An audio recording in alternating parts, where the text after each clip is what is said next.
Welcome to Backyard Cigars. So glad that you could join me today as I tell you the story of Pinar del Rio cigars. Pinar del Rio cigars, they were a line of cigars that were introduced back in 2008 by Abe Flores and Juan Rodriguez. And Abe Flores is the unsuspecting master blender cigar owner, right? Because his trajectory, well, it seemed like he was always destined for where he's at right now, doing what he's doing. But there were times of uncertainty. He, as a young man, he would, and as a child, he would visit his grandfather's farm in Santo Domingo, Dominican Republic, and he would work on the farm. He hated it. His grandfather grew a variety of things: coffee, tobacco, even had a small contract to sell tobacco for cigarettes to La Aurora. So, there was some background there. But as he developed and as he grew older, he focused on education, web design, development, technology, those type of things. The kind of things that can make you some good coin. And he did that, and he was prosperous in that way, designing and developing things. And then he got into cigars with I think a cousin of his. A cousin of his was buying cigars. He would go to the Dominican Republic. He would buy cigars from people like Joshi Blanco, a variety of small sellers in Tamboril and in that area. And he would buy these cigars, and I think even from La Aurora, if I'm not mistaken. And he would buy these cigars. He would bring them back to New York City, because Abe Flores is from Queens, New York City, and he would sell them in the restaurants that he worked. And so Abe got involved with that and said, I want to wet my beak a little bit, and he did. And he started selling to his coworkers and to his boss, and they were getting all kinds of things. They would get fake Cubans, real Cubans. It was just a variety of cigars that they would get, and they would sell them. And they didn't make a lot of money, admittedly. They said it wasn't like they were raking in the dough, but it was a little profit. It was a little something extra in the pocket. So as time went by, he started working with different cigar lines where he would develop websites and things like that. And he could just make his money doing that if he wanted to, but he wanted to focus on a variety of things. And then eventually he got into a business association, or he was associated with the Rodriguez brothers. Why am I getting that wrong? Rodriguez. There you go. The brothers, hermanos. I believe there were about four of them. I'm not sure. And but Juan Rodriguez was one of them. And they were working on some things, and Abe was with them for about 5 years. And then he said, I'm gonna stop doing this now. I'm not gonna do this anymore. And then they said, come on, we're gonna give you your own farm, and you can do what you want with in terms of developing the lines and so forth. And mind you, that before this even occurred, the brothers already knew that they had something in mind, but they just didn't know how to get it done. They just didn't have enough experience to get it done. And Abe just had just enough know-how and ability to really move them to the next level. So Abe decided, okay, I'm going to stay. And he worked with them. Eventually, he bought the brothers out, and he remained with one of the brothers. But the very first project that they introduced in 2008 was Pinar del Rio. You had it in Maduro, Connecticut, Oscuro, Clásico. You had a variety of them.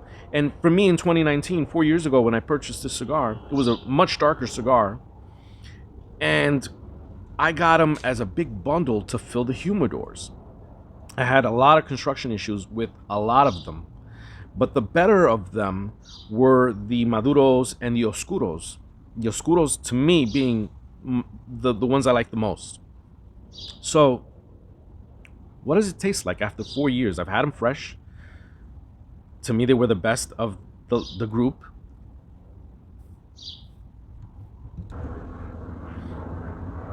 Well, it's very silky. It's got a lot of coffee flavor.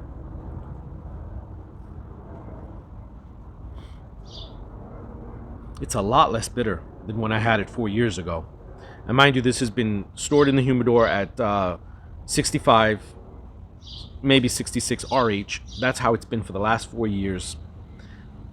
There was no cellophane on these babies. They just arrived as they arrived. I think it wasn't really that the cigars so much had construction issues as I think the way that the website retailer sent me the package. I think they may have been damaged in transit, or maybe they were already damaged and they were sold to me that way, which is not very cool. And I didn't purchase from them again, but I salvaged what I could.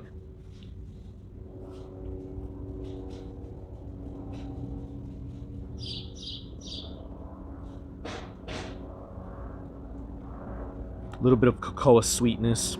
It's not too sweet, but it has a little sweetness to it.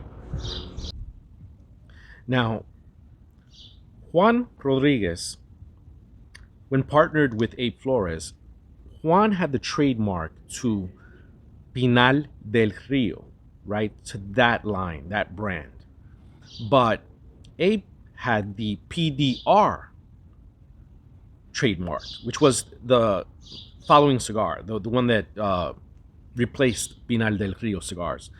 The reason Pinar del Rio cigars was deactivated, so to speak, or discontinued, to be proper, was really because Habanos SA sent a cease and desist letter to Abe Flores and his team, pretty much stating that your cigars are, the packaging, the naming is too closely associated with our brand, with our trademarks. And so, it just made sense to go to PDR next, and just it still stood for Pinar del Rio, and everyone kind of understood that, and Abe developed that, and he had the trademark for that. Pinar del Rio is no longer, brand does not exist. If you try to buy the cigar online, you're more than likely not going to find it. Now, I'm reviewing the cigar not so much for you to search for it or be alert and try to find it. It's not like that. It's more about what happens sometimes to cigar brands and certain lines and the reasons behind it. And while we're here, yeah, we can talk a little bit about what it tastes like, because I think that that's relevant. So this on the label, on the band, you see Pinar del Rio. You see it says Oscuro, and then it says Liga Cubana Número dos, number 2. So it says Liga Cubana, Cuban League number 2. And so that, along with the fact that, of course, the line is named Pinar del Rio, which is, I believe, one of the provinces that produces some of the best tobacco in Cuba. It wasn't something that Abe Flores and his partners wanted to do, get into a legal battle with Habanos SA. So they just let it be and stopped using the naming of Pinar del Rio. So that's the story of how Pinar del Rio's was killed off. So that's how it happened in the development to the PDR 1878. 1878 is still standing for when Pinar del Rio was founded, when the town was founded. So they added that there. You know, you're not gonna fight over a trademark on a year. But look, Abe Flores, he wasn't done yet. Abe said, he noticed that things started to go pretty bad. There was theft, cigars were being stolen, tobacco was being stolen. Then on top of that, the tobacco that was being used wasn't really good. So that's why when he started up with them early on, after 5 years he wanted to stop, but he replaced the tobacco by buying from, I believe his name is Leo Reyes, and he started buying tobacco from him, Criollo, Dominican Olor, Piloto Cubano, those types of tobaccos, because they weren't able to get as much tobacco from Nicaragua. So they were going to get what they could get from Leo Reyes, and his tobacco quality was good, as evidenced in what I'm smoking right now, because this tobacco is from the Leo Reyes factory. And when eventually, Abe Flores bought out the brothers, and he needed a factory. And he needed look. In stepped Joshi Blanco, who said, "Hey, listen, I got a factory for you. I'll set you up, and you can work from there, and pay me when you can. Pay me when you can." And that was it. And of course, Abe Flores kept good on his promise because he did well. He progressed. He had some issues along the line. I think that there was issues with theft throughout his early part of his career, and that type of thing. So he had to deal with that a lot. And I think a lot of the Dominican warehouse managers and the owners of these tobacco warehouses in the Dominican Republic will be the first ones to tell you that that is one of their main concerns. That's why they spend so much money on technology and cameras. And there was a time when the technology wasn't there, but now the technology is at your fingertips, literally, right? It's creamy. It's got, I don't know, it's kind of like it's pepper, smoky pepper, and I think it's just a really mellow. It has mellowed out. So the aging, of course, 4 years, it has taken its time. But this cigar was very, very, very robust, very aggressive when fresh. I even got bits of ammonia from it when I first got these batches. Not happy with that, but not thinking that the cigar's tobacco is very well aged. But apart from the Brazilian wrapper, you're talking about a lot of tobacco from the Leo Reyes factory. So they were getting really good tobacco from him, and along the way, yes, Abe has some issues, but eventually he expanded, and he built on the success of PDR 1878, and that sold very well. He had some more production issues even after the release of Recordando a Santiago. So basically, I remember I don't know if I did a review on this or if it was based off a conversation that I had with someone regarding Abe Flores, and how I really felt, and I used to say this all the time about SJ cigars when I talk about have some Dominican pride, right? Because you've got mainly Dominican tobacco in your cigars, and you're working primarily with Dominican tobaccos, and your factories in the Dominican Republic. So I would say have pride in that. Instead of trying to, piggyback off of this Cuban name, Cuban association. And in Abe Flores' case, he's not even Cuban. He's Dominican, right? Dominicano, orgulloso. And he should be. He should be proud. But he said he went on a trip overseas. So he went on this trip to Europe, and something clicked when he realized the importance of Dominican tobacco. And suddenly his idea of what he wanted his company to represent shifted. But before we get to how he shifted and what he did to change the face of the business and the whole meaning behind it, we have to also explore some of the things that happened beforehand. There was a point in time where he was still in business with Juan Rodriguez, and Juan Rodriguez got really sick, and that's when almost died, actually. And that's when he decided he was going to open PDR Cigars USA, which was going to use more Nicaraguan tobacco than Dominican tobacco, ironically. But basically, it was just the best move to make to get away from the Pinar del Rio feel to the brand and that association. So, when you look at sales of his PDR, I mean, in its first year or two, there were over 1 million sales per year. So he was raking in the dough. So who do you blame for naming the brand Pinar del Rio, having a trademark that you can't use anymore because of a cease and desist letter? Well, unfortunately, you can't blame anybody. It was just a conscious decision that was made. It was just Abe Flores and Juan Rodriguez one day who asked Leo Reyes, "Where do you get your seeds from?" And Leo Reyes said, "I get my seeds from Pinar del Rio." So that's when they decided that they were going to name the cigar line Pinar del Rio. It seemed like a good idea at the time, right? So fast forward to the present day, where Abe Flores has changed the meaning behind PDR. PDR is now Puros Dominican Republic, and his sense of pride has really overtaken him. And the Recordando Santiago line was pretty cool.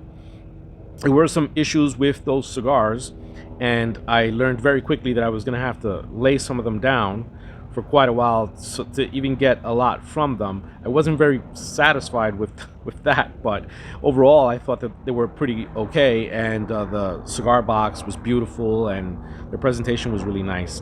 Look, we're talking about that, but we can also talk about the success that Abe Flores has had, where he's landed a cigar in the top 10 in Cigar Aficionado. He's been recognized. He's doing a lot of good things. His shift to Dominican and Nicaraguan tobaccos, I really think that comes from his childhood. I think what his grandfather grew a lot of criollo and a lot of those Dominican native seeds. So his seeds were definitely not Pinal del Rio. They were Dominican seeds, and I think that maybe he reconnected with that and realize the importance of that. But also, it's good tobacco. It's good tobacco to work with and blend with. And I think that he discovered that. And listen, we're all the better for it because we've gotten better cigars. Now, the burn line on this cigar has been a little wonky. It is a windy day here today. I'm getting gusts of up to 20, 25 miles per hour. Other than that, I haven't had an issue with this cigar. In its current state, it's been smooth, it's been creamy. I'm still getting a good amount of flavor from it. I would say it's medium bodied. And it's been medium the whole time. If you ask me, how could they have sold $1 million worth of cigars? And yeah, they did. They sold $1 million worth of $1 million in sales for these cigars. These cigars were between $3 and $5, if that. This particular cigar I think cost me $3 or $3.50. In a bundle you'd get them, and they were so cheap and so affordable. And when you were getting the good tobacco from Leo Reyes, it was good, but they had some roller issues. That's where Joshi Blanco stepped in, and Joshi also offered some help with some rollers. And Joshi Blanco really came through for Abe Flores a number of times. And that, I think, is also not lost on Abe. He's a loyal guy. People have stuck by him, and he just wants to make them proud, I'm sure, and make himself successful as well.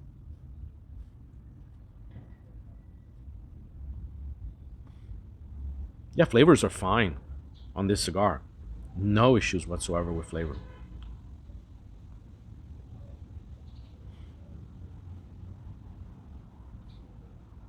Little pepper, or a little bitter espresso note right now. Almost like a burnt cocoa. But yeah, I like it. I like this cigar. And I remember that I thought it was okay in its fresh state, but I just felt like I needed to lay it down. And the plan really was to smoke it a year later. But this sort of got lost in the shuffle, got lost in the humidor shuffle. I never really got around to it. And then when I decided I was going to smoke it, I said I'd love to do it in a review where I can talk a little bit about the history of this cigar line that no longer exists, and maybe be pleasantly surprised at how well the cigar improved. Now, you always hear this quite often. You can't take a crappy cigar with crappy tobacco and age it and expect it to get better, because it won't. And that is very true. That is very true.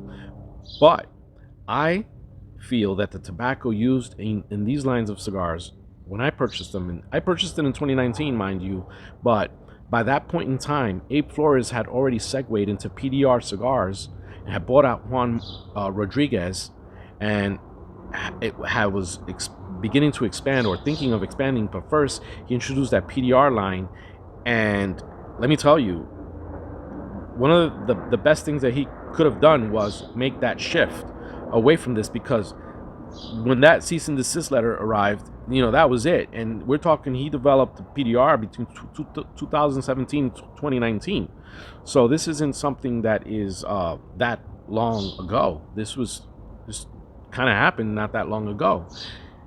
Sometimes you'll get away with selling something for a certain amount of time, and then when it catches the attention of certain individuals, and they feel the need to address it, let me tell you, the Cuban government isn't shy about that.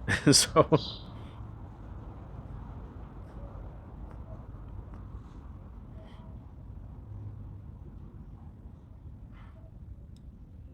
yeah, creaminess has faded a bit.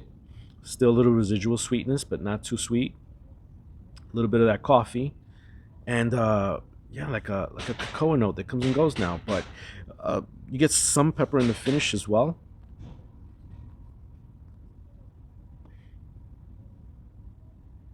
but not too much pepper.